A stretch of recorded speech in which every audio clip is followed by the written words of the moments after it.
हरियाणात भाजपनं हॅट्रिक केली आहे। त्यानंतर राज्यभर भाजपकडून जल्लोष सुरू केला जातोय। मुंबईतील भाजप प्रदेश कार्यालयासमोर भाजपकडून जल्लोष केला जातोय। उपमुख्यमंत्री देवेंद्र फडणवीस, चंद्रशेखर बावनकुळेही या ठिकाणी उपस्थित आहेत। तर नागपुरातही भाजपकडून मोठा जल्लोष करण्यात येतोय। हरियाणामध्ये भाजपनं जी मुसंडी मारली आहे ती देखील वाखणण्याजोगी असल्याच्या प्रतिक्रिया देखील आता उमटू लागलेल्या आहेत। सुरुवातीच्या कलांमध्ये भाजप अगदी पिछाडीवर होतं, त्यानंतर भाजपनं मुसंडी मारून काँग्रेसच्या पुढे जाऊन हा विजय संपादित केलेला आहे।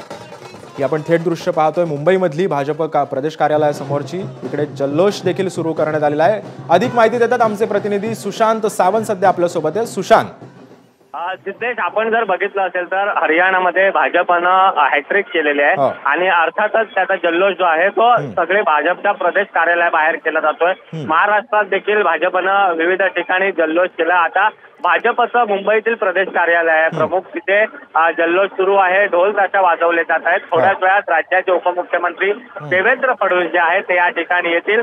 कारण आपण जर पाहिलं असेल तर हा विजय जो आहे तो भाजपला अतिशय महत्वाचा आहे। त्याचं मुख्य कारण म्हणजे लोकसभा निवडणुकीत भाजपला अपेक्षित यश मिळालं नव्हतं, त्यामुळे कुठेतरी एक मरगळ जी आली होती कार्यकर्त्यांमध्ये।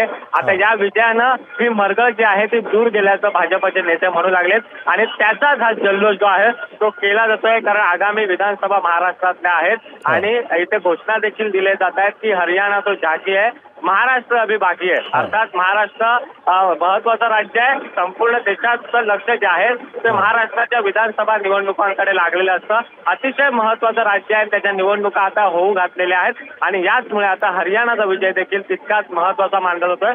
कारण कार्यकर्ता जो आहे तो पुन्हा एकदा ऍक्टिव्ह होतो आणि आपण जर पाहिलं असेल तर राज्यात महायुतीचं सरकार आहे आणि पुन्हा एकदा आपल्याला सरकार आणायचा यासाठी तिन्ही पक्षाकडून खऱ्या अर्थानं प्रयत्न केले जातात आणि भाजपकडून देखील तशा पद्धतीचं आपल्याला पाहायला मिळतंय। बैठक होत आहेत आणि आजच्या विजयाचं जल्लोष जे आहे हरियाणाचं ते कुठेतरी इथे सेलिब्रेशन केलं जात आहे। उपमुख्यमंत्री देवेंद्र फडणवीस इकडे आल्यानंतर खऱ्या अर्थाने ते संवाद साधणार आहेत। तिथे महिला पदाधिकारी देखील मोठ्या प्रमाणात आलेले आहेत आणि कुठेतरी भाजपकडून एक शक्ती प्रदर्शन जे आहे ते या विजयाचं केलं जात आहे। सुरुवातीपासून असं वर्तवलं जात होतं की हरियाणामध्ये भाजपची पुन्हा सत्ता येईल की नाही याबाबत साशंका व्यक्त केली जात होती।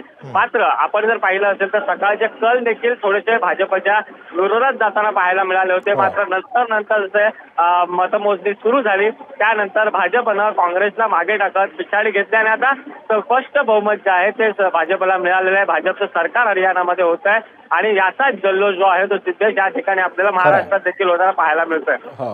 नक्कीच सुशांत, कारण आता हरियाणामधल्या या विजयानंतर आता भाजपचं देशभरात सगळीकडे जल्लोषाचं वातावरण सध्या आपल्याला पाहायला मिळतंय। धन्यवाद तू दिलेल्या अधिक माहितीबद्दल।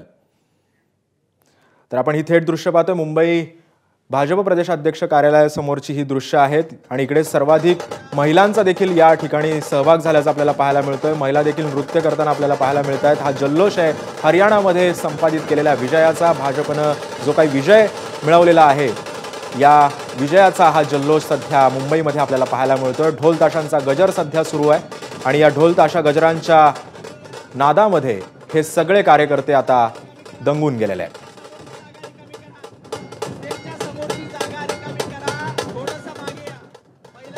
राज्याचे उपमुख्यमंत्री देवेंद्र फडणवीस, प्रदेशाध्यक्ष चंद्रशेखर बावनकुळे देखील या जल्लोषामध्ये आता थोड्याच वेळात सहभागी होणार आहेत। देशभरामध्ये भाजपचा आता हा विजयी जल्लोष आपल्याला पाहायला मिळतोय।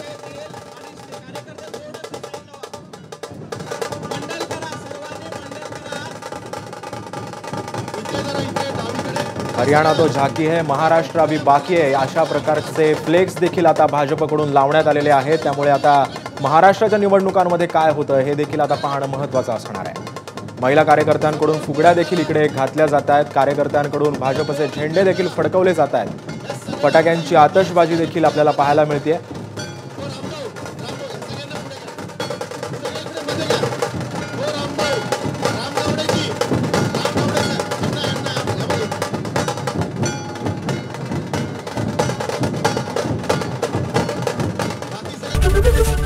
एबीपी माझा, उघडा डोळे बघा नीट।